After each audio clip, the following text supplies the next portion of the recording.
sa mga daghang punto nga atong makuha sa ato karong mga pagbasa og sa ebanghelyo, usas mga punto para nako kining kinaiya gid unta sa amahan. Dunay duha ka amahan dinhi, si David ug si Jairo. Duna sila mga anak. Ang anak ni Jairo nagmasakiton og hapit na mamatay, samtang ang anak ni David lagsik kayog lawas si Absalom ug nisukol ni David gani nakigubat ni David. Nya si David nagsigi in taon og likay, nagtago-tago kay gilutos na siya siyang kaugalingong anak. Unsa man to si Absalom, tinuod tong himsog o masakiton.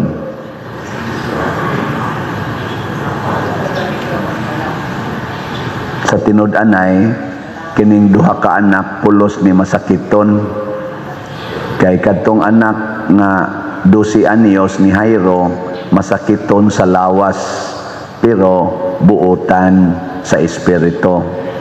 Kini si Absalom nga anak ni David himsog sa lawas, masakiton sa kalag kay naglagot naman siya siyang papa. Ni kudita siya, rebellion, ni rebelde.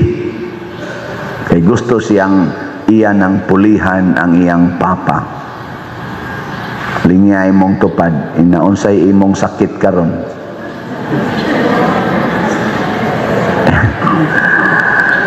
Naarabay uban, all of the above. Okay lang nang physically masakiton ka, pero himsog ka spiritually, murag okay na siya. Nasay uban, himsog physically, masakiton spiritually, okay lang na, kay 50%. Kana yung all of the above, masakiton ka. No? Muna'y peligro. Ug daghan sa atong katilingban karon ingon ana. I-analyze ko no be kaning ato mga leaders karon kinsa man nila mga anak manggitas Ginoo kitang tanan, anak tas Ginoo. Kinsa man ang atong mga leaders sa politika lang usa ay lamig iapil usa sa simbahan. Kinsa may masakiton, unsa may mga sakit ani na kay naa man gitay sakit no. Unsa may sakit ni Marcos og sa iyang mga kauban, ni Duterte og sa iyang mga kauban og sa mga pinklawan. Unsa may ilang sakit? Physical, spiritual, or all of the above. Kusuga sa ninyo mo hukom. Gipangutana ka mo ganihan, natawa ra mo kung sa inyong sakit niyan. Nari nagislaing tao, kusog kay manghukom. Ingon ra ba si Kristo ayaw panghukom. Na ang atong amahan sa langit gipakitaan ang iyang kasing-kasing ba sa atong amahan sa langit gipakita sa kasing-kasing ni David o sa kasing-kasing ni Jairo. Labaw na gyud sa kasing-kasing ni David. Ngano man ang tinuod yung amahan mubati gyud sa kahimtang sa iyang anak. Dili gyud malipay ang amahan ng iyang anak masakit o kaha mamatay. Kinsa ninyo dinhi ang wa gyud kapasakit sa inyong mga anak either spiritually or physically. Kanang wa gyud mo kayaw-yaw, wa gyud mo kabunog sa inyong mga anak. Taas sa kamot. Wa gyud mo maliwat ni David. Wa maliwat mga animal gyud mo. Mao na atong style. Nga naman tungod kay di ta gustong masakitan, pasakitan nato ang nakapasakit nato. Mao na ang kinaiya sa mga yawanon.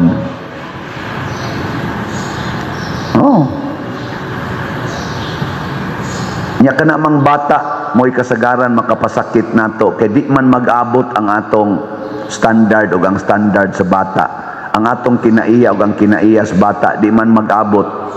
Mao nang ang bata gid in taon mo ipirmi natong pasakitan kay kunuhay nakapasakit nato.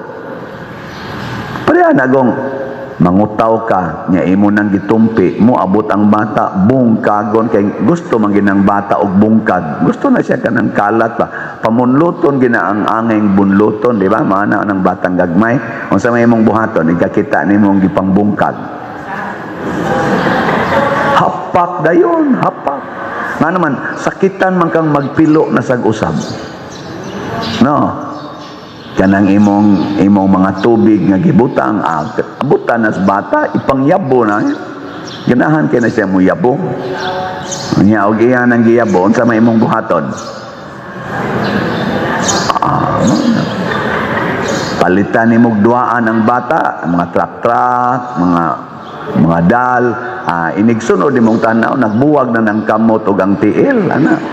Kaya ang kutob babunlot sa bata bunloton gina mga ligid ana sa truck wa na nangatangtang na nya labi nagmahal-mahal asos hapak dayon. Apan ang tinuod ang amahan sama sa kasing-kasing ni David di gyud gustong masakitan ang iyang anak. Mao nang si Jairo sad nihapa sa tiilan ni Hesus nagpakauwaw, nagsigig hapa kay gusto gid siyang maluwas ang iyang anak. Si David sad ang iyang concern ang iyang anak sus pastilan si Absalom. Nangita siya siyang anak, iyang amahan nga champion sa gubat na buntog ang tanang mga kaaway. Siya nagtugatugag rebellion, nasangit lang sa kahoy. Kay kadanghag yun, kadanghag. Gasakay sa kabayo, wa kabantay nga naay kahoy, wa gyud mo upo. Nagtuyhad lang naong. Nasangit. Imagina, dito ra siya nasangit sa sangas kahoy tugang, yung liog na siyat dito. Nya kay buhi-buhi pa man, gitiwasan kay ang mga sakop ni David ni sugat man ngadto kay mo dipinsa bagi sugat nila samtang layo pa kay nagpaduong naman mo atake man di gisugat. Pagkaingong nasagit si Absalom kay siya may leader, ingon dayos Huab ang leader sa sundao ni David. Di tanan ni ang angon, tiwason tanan ni kay mabuhi ni muabot ni dito, di ra ba tumusukol atong amo. Kay ang gusto ni David di man sila musukol, mulikay ra man sila. Kay anak budak niya. Aron ni mahunong ni mga sundao di na ning padayong patyon taning ilang leader, gitugsok day niya og tulo ka udyong. Dapat ipatayan. Apot tilipayas sundao ni David nga ni-report kamahalan dakong mayong balita. Ang pangutana ni David, kumusta ma akong anak si Absalom? Insap hinaot pauntang ang tanan nimong kaaway maliwat niya. Pasabot namatay sus si David porti manong hilaka ni widro man ngadto sa babaw nagsigi magminatay didto og ilang nabati nga nagsigi ingon, Absalom anak ko, Absalom anak ko, may pag ako'y namatay dili ikaw. Kamo ba kanang inyong anak nga masinupakon kayo, kanang inyong mga anak na puting suyo punya mangawat pag yun, nagpakauaw lang nimo gipusil sa pulis kay nisukol sad. Moingon ka, may pag ako nalay gipusil kaysa ikaw. Mo anak mo, kamo.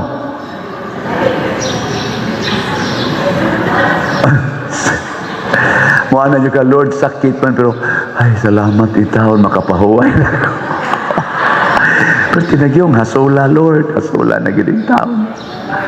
May taon, Lord, kaya gipapahuway namin mo. Dili na mo'y gibati ni David. Naguol siya. Muna ang Ginoo, mga igsoon, digid na, siya malipay kung magkalisod-lisod ta.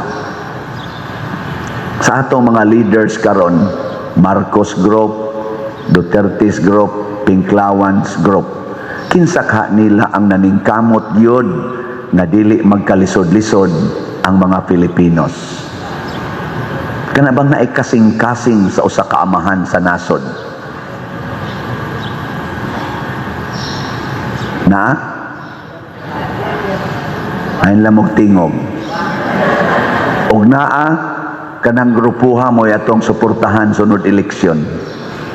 Mailhan man na nimo, nga naman, kay kaning mga amahan sa nasod, gikan sa presidente hangtod sa barangay level.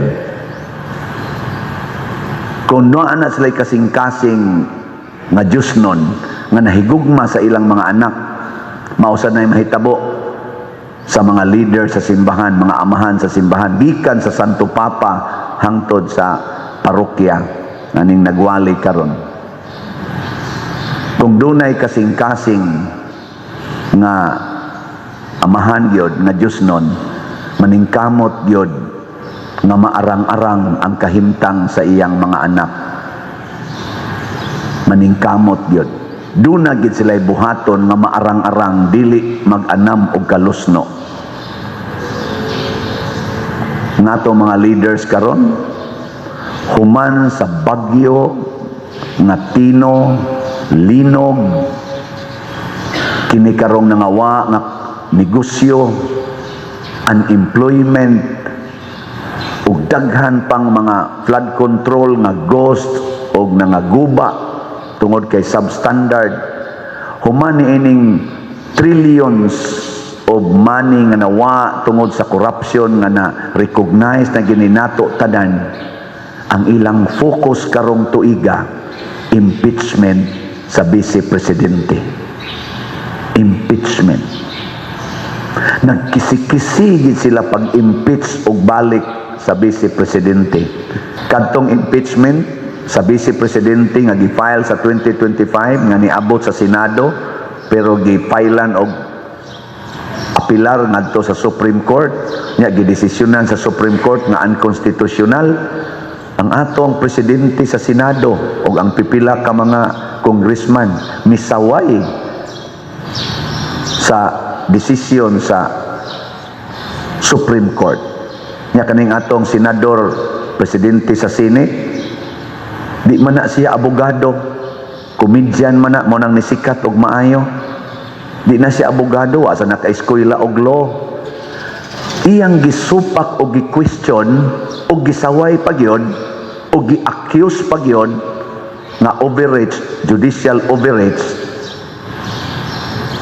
nga niresulta gani nga niingon siya may pag-usbunta na ning konstitusyon kay nagpatuyang naman nig interpret ning Supreme Court. Murabag yang giingon ba nga di naman sila ka mao mo interpret nga bisan gani kuno ang first year law student makasabot man sa kasimple ni ahinoy mga justices sa Supreme Court, di man hinoon kasabot para niya ba? Kinsa man ning lidera nga mo koreksyon sa mga banggiitang mga justices sa Supreme Court, unya nagka-unanimous decision pagyod sa maong desisyon nga di man siya law student, di sad siya law graduate, samot nang di siya lawyer, hilas kayo gid ba? Hilas. Maunay mga kasing-kasing sa mga amahan sa atong nasod karon nga wa gyud pagmahal.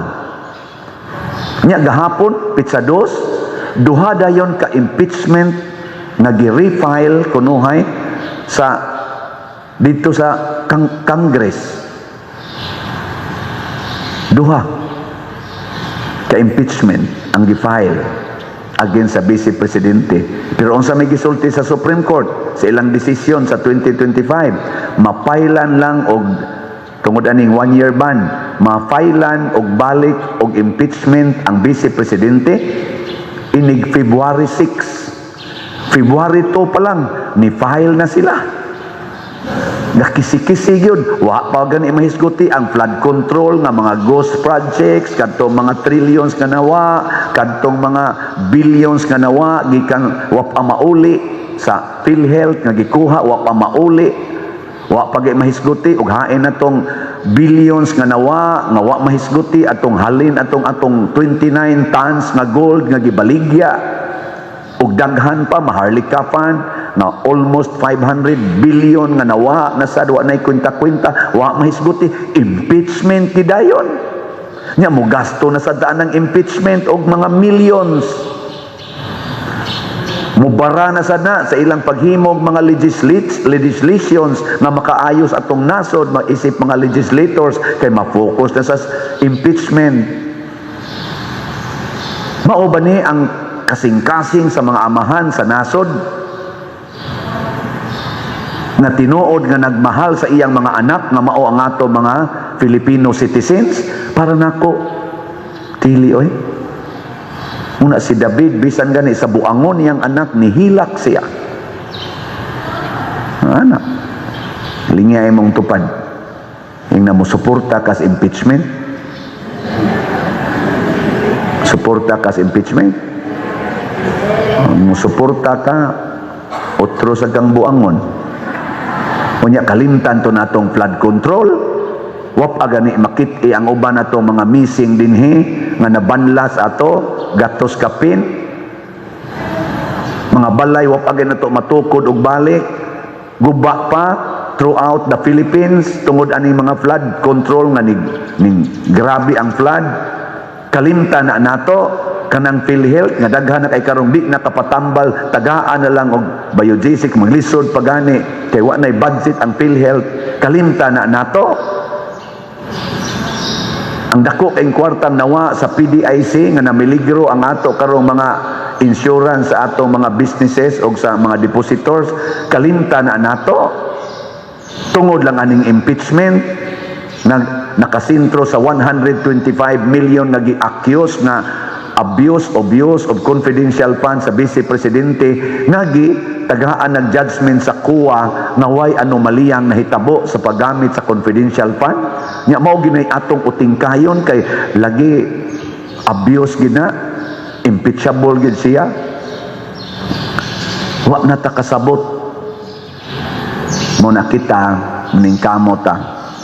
Karon si San Blas usa ka obispo na kasing-kasing sa paghigugma sa katawhan. Apil na ang mga buangon nga naningkamot nga patyon siya. Og namatay gid siya. Pero nagpabilin siyang maisugon nga naghigugma kanila. Mao na kining atong ritual sa pag-anag kandila sa atong tutunlan. Ang pasabot ana, dili ta mosulti sa mga mensaheng Dios nun, bisan paman putlan tas atong tutunlan. Sige, lingay mong tupad ina, magpaana ka. Na magpaana ka. Nya inighuman natog ana sa inyong liog, libak dayon, libak dayon. Inighuman natog ana sa inyong liog, pangasaba dayon sa mga bata, pangasaba dayon silingan, yaw-yaw dayon sa mga bana. Ayaw na. Pasabot, ayuhon tanig gamit ang atong tutunlan. Ang capacity nato sa pagsangyaw, gamito nato. Nga makapa-inspired ang ato mga pulong para sa mga nanag-antos, labi na sa mga himatyon. Muna si Jesus, nakaayo siya sa masakiton, kay iyang gisangyaw, pulong sa Dios, gugma sa Dios, gahom sa Dios. Sige, kadtong gustong maanaan og kandila, la linya na mo diri duha lang kalinya.